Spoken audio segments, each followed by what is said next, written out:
My name is Allison King. And my name is Diana Patel. And this is the SDGs Challenge 2024. SDG Goal 4.4 wishes that by 2030 there will be a substantial increase in the number of youth and adults who have relevant skills, including technical and vocational skills, for employment, decent jobs, and entrepreneurship. Let's begin with what financial literacy is and why it is crucial to one's life. Financial literacy is the ability to make smart money managing decisions. Effectively using your financial skills means being able to manage your spending, saving, and borrowing. Let's take a look at the average global credit card debt. For example, in 2024, credit card debt exceeds $1 trillion. Nearly half of credit card users aren't fully aware of the costs or terms that are associated with paying off your credit card. This can unknowingly affect your ability to make necessary purchases, diminishing your life quality. Many youth worldwide are not taught the basics of financial literacy through their educational systems. However, it has more of a detrimental effect than one may think. Results of the lack of knowledge on how to make smart financial decisions can lead to consequences as large as homelessness, poverty, and great amounts of debt. According to an NGPF report, fewer than 1 in 10 students in 42 states have guaranteed access to a personal finance course, in which only some will learn about the significant life skills of buying a house or car, understanding credit, paying taxes, saving, and more. To achieve Goal 4.4, we propose implementing a global financial literacy curriculum in schools. This will require a 10-year approach, beginning with the development of a curriculum that builds on students' academic needs as they age.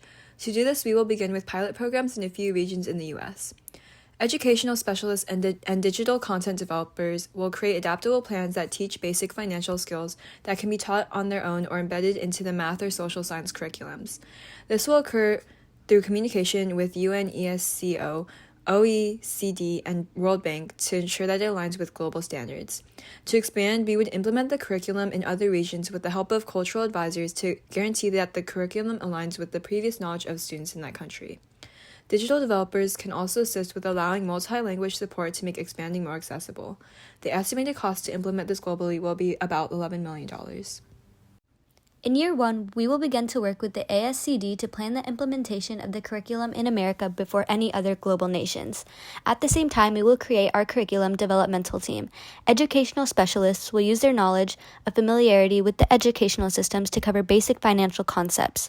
Digital content developers will create videos, tests, simulations, and other resources to be shared with instructors for online use. Lastly, cultural advisors will ensure that the curriculum respects language barriers, economic backgrounds, and other cultural differences. This team can cost about $1 million. In years 2 to 3, we will introduce financial literacy as a course itself or have the option to embed it into the current math or social science curriculums of school in the U.S. These years will be used to analyze the data of not only how students adapt to learning the curriculum, but how teachers can instruct these lessons. This can cost up to $500,000 to ensure the creation of instructional resources and create a space where teachers can become certified to teach these topics. To analyze the data, we will need data analysis to collect the feedback from the pilot curriculum. Data collection and analysis can cost up to $200,000. In years 4 to 7, we plan to expand to more regions by reaching out to other nations' curriculum institutions. Similar to year 1, we can begin pilots and adapt through them. We would need trainers and translators to teach in-person workshops to train instructors in these new areas. A redesign of the curriculum, translated and adjusted based off the data found in the pilots, is also necessary. This can cost up to $3 million to support large-scale expansion into various nations.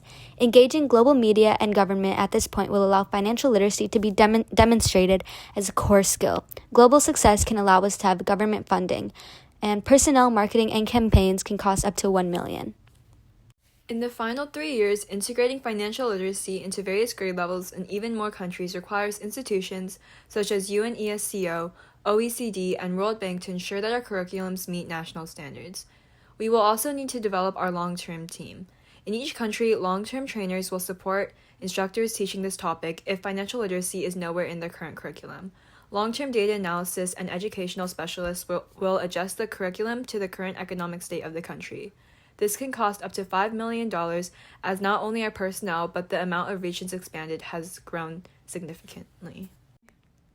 However, with the proposal as large-scale as this, risks are inevitable. One risk that could occur is a misalignment of culture and region as countries vary in what their current curriculum teaches. As this curriculum is intended to be expanded across multiple nations with different economic standings and technological barriers, digital divide and accessibility are also a risk. For example, around 92% of Americans have access to digital devices and internet. However, in a third world region such as sub-Saharan Africa, only about 40% do. Lastly, we feel that this goal is achievable due to success in the past. For example, UNESCO implemented environmental education and sustainability into the school curriculum through its ESD program. They achieved this through partnerships with national governments and pilot programs to address global challenges such as climate change and lack of resources around the world. In all, our proposal aims to ensure that all people have the necessities for economic success and the skills necessary for employment, entrepreneurship, and future stability for the SDG Challenge 2024.